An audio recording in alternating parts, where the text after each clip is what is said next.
welcome to The Explainer. Have you ever felt like your English sentences are just a little bit clunky?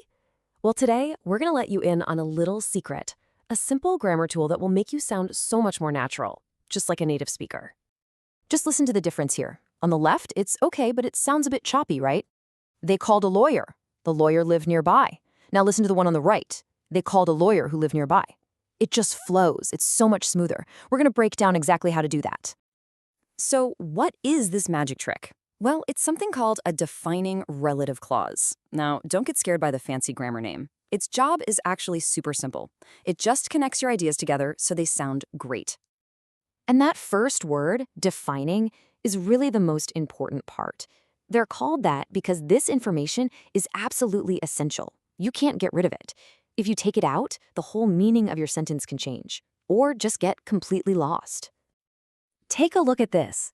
If you just said, the woman works in a bank, your listener would be thinking, wait, which woman are you talking about? The little bit in the middle, who lives next door, is essential. It defines exactly which woman we mean. And this is also why you'll never, ever see commas around these clauses. The information is way too important to be separated off. It's not extra info, it's necessary info. It's part of the main idea. Okay, so to build these sentences, you need the right tool for the job. And in grammar, that tool is what we call a relative pronoun. Let's open up the toolkit and see what you've got. Now, I know this chart might look a little intense at first glance, but honestly, it all boils down to something really simple. Basically, you use who for people and which for things. And here's the secret weapon, the word that. It's super flexible and works for both people and things. And here's a great little pro tip for you. In just everyday, normal conversation, when you're in doubt, just use that. It's almost always a safe bet, and it'll make you sound really natural. All right, you ready to give it a try? We've got two simple sentences here. So, think about it. What pronoun would you use for a glass? Is it a person or a thing? Perfect. You'd use which or that because, a glass is a thing. See how much better that sounds? Way smoother than two separate sentences. Okay, let's do another one. This time, we're talking about a person, the waitress. So which pronoun is going to fit here? Exactly. You'd use who, or our flexible friend, that, because we're talking about a person.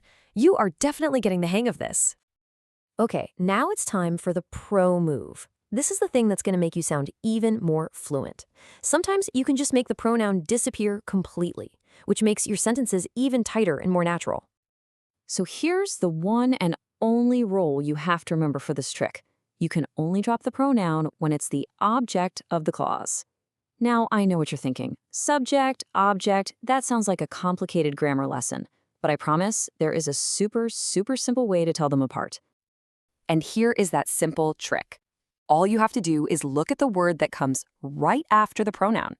If it's a verb, like spoke, you absolutely cannot drop the pronoun. But if it's another noun or subject, like the man, then poof, you can make it disappear. It's really that simple. So let's see this in action. We ate the fruit which I bought. What comes right after which? It's the subject, I. So that's our green light. We can totally drop it and just say, we ate the fruit I bought. It's faster, it's cleaner, and it's how people actually talk. Okay, let's test this rule out. Have a look at the sentence. What comes right after the pronoun who? Is it a subject or is it a verb? That's right. You can't drop it.